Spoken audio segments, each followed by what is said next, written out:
সবার বক্তব্য আপনারা শুনেছেন আব্দুল আওয়াল খান সম্পর্কে। আব্দুল আওয়াল খান ঢাকা কলেজে ছাত্র সংসদের নির্বাচিত ছিলেন। দীর্ঘদিন যাবৎ তিনি বিএনপি রাজনীতি করেছেন। বিশেষ করে রাজপথের আন্দোলনে ওনার যে ভূমিকা,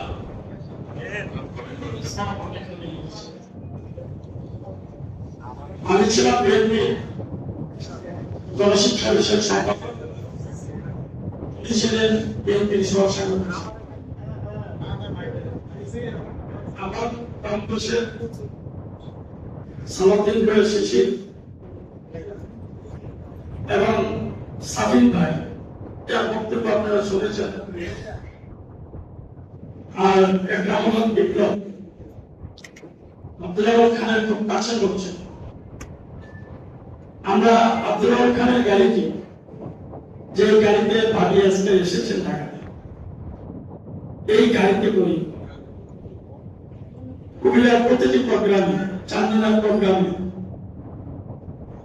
চাঁদপুরের প্রোগ্রামে, ব্রহ্মপুরের প্রোগ্রামে আমরা যেতাম, একসাথে খাওয়া দাওয়া করতাম, চলাফেরা একসাথে করতাম।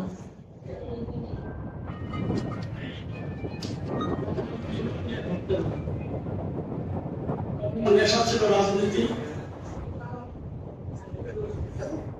যেদিন উনি সেদিনও কিন্তু উনি পালিয়ে চাঁদনি চক মার্কেট জমা হয়। ওই চাঁদনি মার্কেট, ওই মার্কেটে আমরা গোপনে মিটিং করছিলাম, কিন্তু উনি কিন্তু জানতাম দু একটি কাজ তখন উনি দিয়েছিলেন। তখন করোনায় মানুষ সাহস পায়নি ঘর থেকে বাইরে, কিন্তু আব্দুল আওয়াল খান ঘরে আবদ্ধ না থেকে উনি আমাদেরকে নিয়ে গোপনে মিটিং করছেন। পরের দিন যখন জানতে পারলাম উনি হসপিটালে ভর্তি, ওনার যে কাজটি সেটা থামছেন, এবং সরকারি ভাবে যে নিষেধাজ্ঞা ছিল তার সাথে দেখা করা, করোনায় আক্রান্ত যারা তাদের সাথে দেখা করা আপনারা জানেন নিষেধাজ্ঞা ছিল। কিন্তু আব্দুল আওয়াল খান বিএনপির জন্য যা কিছু করেছে, বিএনপি আমরা তার জন্য কিছু করি, এটা হলো দুর্ভাগ্য। এটা অনেকেই হয়তো আপনারা সমালোচনা করেন।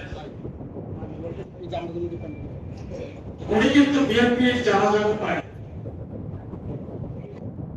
অনেক রাজনীতিবিদদের জানাজায় আব্দুল আওয়াল খান অংশগ্রহণ করেছে, কিন্তু ওনার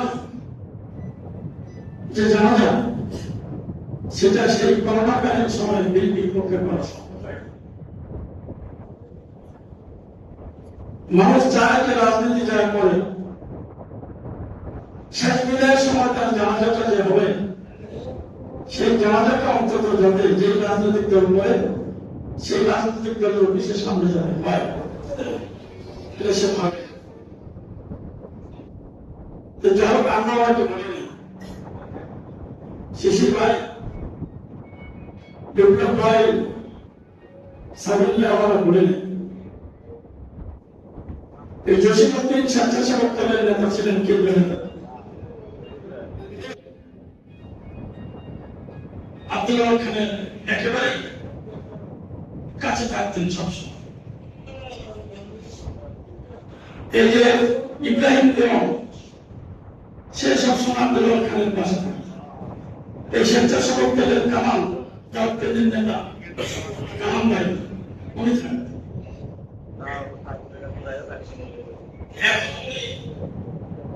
না থাকার পরে আমাদের মাঝে আমরা বেশি করে উপলব্ধি করি। উনি অনেকগুলি জেলা আমাদের যেখানেই সমস্যা ছিল সেই সমস্যাগুলিকে উনি সমাধান করার চেষ্টা করেছেন। এজন্য আমাদের প্রিয় নেতা মিস্টার মাননীয় প্রধানমন্ত্রী সমস্যাগ্রস্ত জায়গাগুলিতে আব্দুল আওয়াল খানকে পাঠিয়ে দেন। উনি আব্দুল আওয়াল খানকে খুব ভালো জানতেন।